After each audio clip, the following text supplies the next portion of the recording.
Hello, dear students.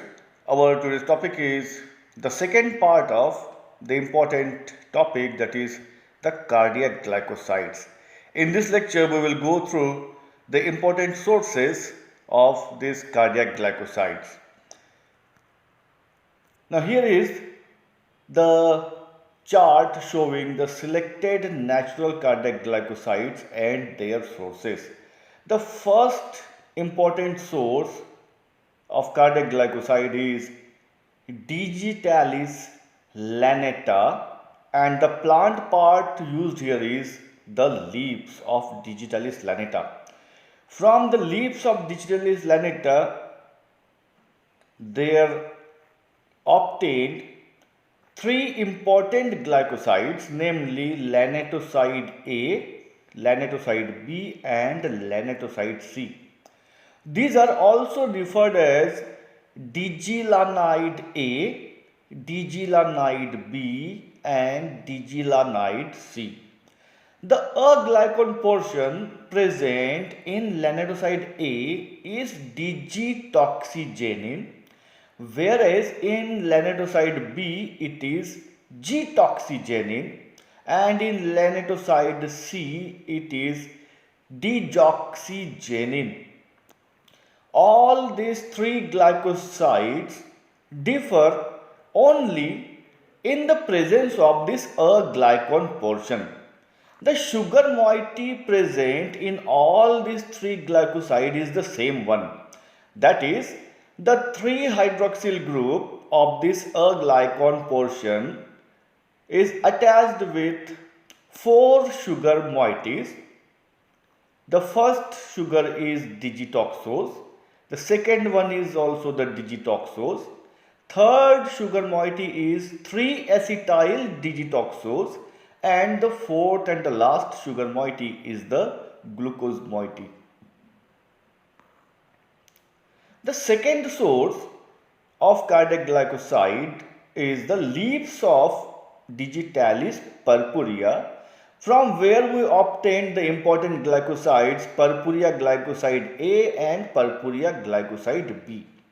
These are also referred as des-acetyl digilanide A and des-acetyl digilanide B. From this word des-acetyl, you can easily guess that acetyl portion present in digilanide A is removed from there. As we just observed that the acetyl group was present in the third sugar moiety in case of lannatoside A, B, and C. So when this acetyl group is removed from here, they gives us the important glycoside Purpurea glycoside A and Purpurea glycoside B. The aglycone portion present in Purpurea glycoside A is DG-toxygenin, while in Purpurea glycoside B, the aglycone portion is G-toxygenin. As we have seen over here in A and B, the aglycone portions are same in case of Purpurea glycoside A and B. The sugar moiety present is the combination of 4 sugars, as we have already seen in case of lannatoside A, B, and C. The only difference is the absence of the acetyl group. So the sugar moiety is the combination of 4 sugars, that is the digitoxose, digitoxose, digitoxose, and the last one is glucose. That means 3 digitoxose sugars are attached continuously, with the last moiety being the glucose sugar molecule. Let's look at the another cardiac glycoside sources. The next source is Strophanthus gratus. Here the plant part is used is the seeds of this plant Strophanthus gratus, and from Strophanthus gratus we obtain the glycoside which is called as G-strophanthine. The aglycone portion present over here is aubergine, and the sugar is the rhamnose sugar. In case of Strophanthus combe seeds, the glycoside obtained is K-strophantoside, and here the glycan portion obtained is strophantidine, and the sugar moiety present is the combination of three sugars. The 3-hydroxyl group of the glycan strophantidine is attached with beta 1,4-glycosidic linkage with sucrose, then with the glucose, and in the last with another glucose moiety. So dear student, that is the important sources of the cardiac glycosides. Let's move on to the next very important part. If the partial hydrolysis of glucose molecule and the acetate group from lanetocyte A and C occurs, then it gives rise to two main important cardiac glycosides. For example, digitoxin and digoxin. Here is the structure of digitoxin. Here we can view that the glycan portion is digitoxygenin, and it is attached with 3-digitoxose sugar moieties. The acetyl group is absent, and the last glucose sugar is also absent over here. So with this combination, it gives rise to formation of digitoxin. And here is one more important cardiac glycoside called as digoxin. Here the glycan portion is digoxygenin, which is characterized by presence of the C12 hydroxyl group, and it is also attached with the 3-digitoxose sugar moieties. So dear students, this is the hydrolytic products of lanetocyte A, and this is the hydrolytic product of lanetocyte C. Now currently the marketed preparation of cardiac glycoside available is of digitoxin only. Now this is a very important point, the mechanism of action of cardiac glycoside. Many a times in examination the question might be there. So dear students, please keep this point in mind that the cardiac glycosides are the inhibitors of the sodium-potassium ATPase pump, the pump which is responsible for exchange of the sodium and the potassium ions. As we all know that the membrane depolarization and repolarization takes place by exchange of the sodium and the potassium ions.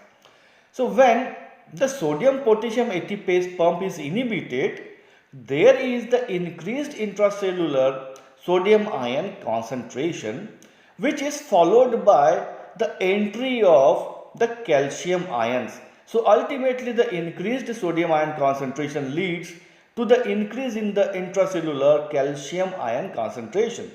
And as we all know that the calcium ions are potent for their contraction process.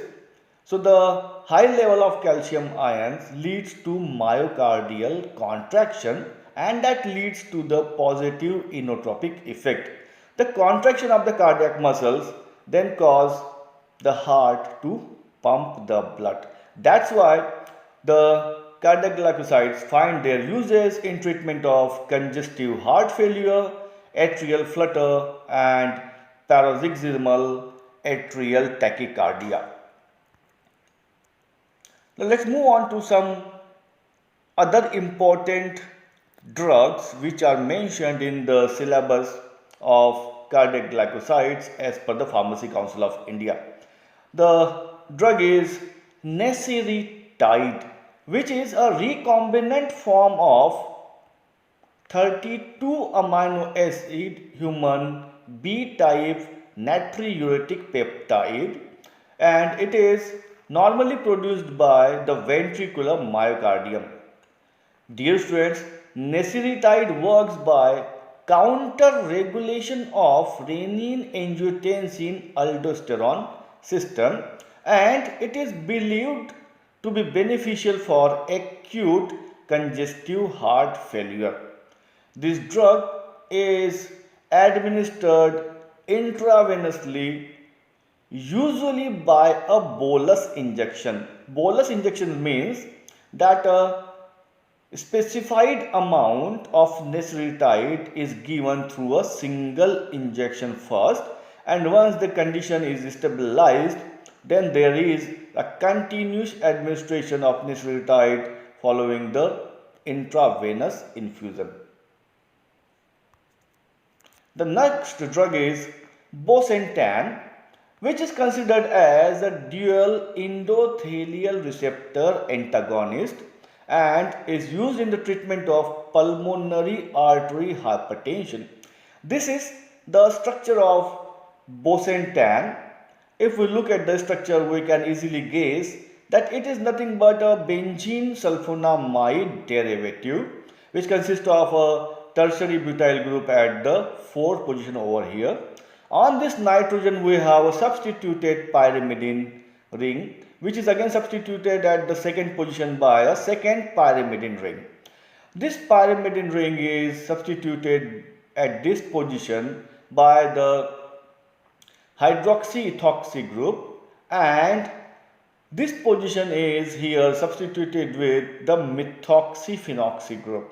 So with this, it is the structure of bosentan.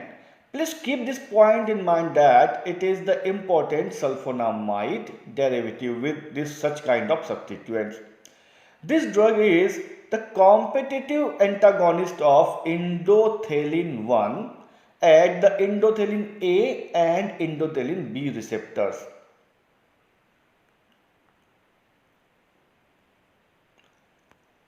This one is very important point, that under normal condition, the endothelin 1 binding of endothelin A receptor causes the constriction of the pulmonary blood vessels. Next, move on to the last drug mentioned in the syllabus, and it is called as tijosentan, which is the tetrazole derivative of bosentan. Here this Tijo stands for tetrazolobosentan, and this drug is a non-selective endothelin A and endothelin B receptor. It acts as a vasodilator and it is designated for the patient with acute heart failure. So dear student, this is the important point, the structure of tijosentan. This is also, there is the presence of the sulfonamide structure, and here is the important feature, the presence of tetrazole ring. So dear students, with this, it is all about the important drugs included in the syllabus of cardiac glycoside. Thanks for watching the video. Please like, share and subscribe. Thank you.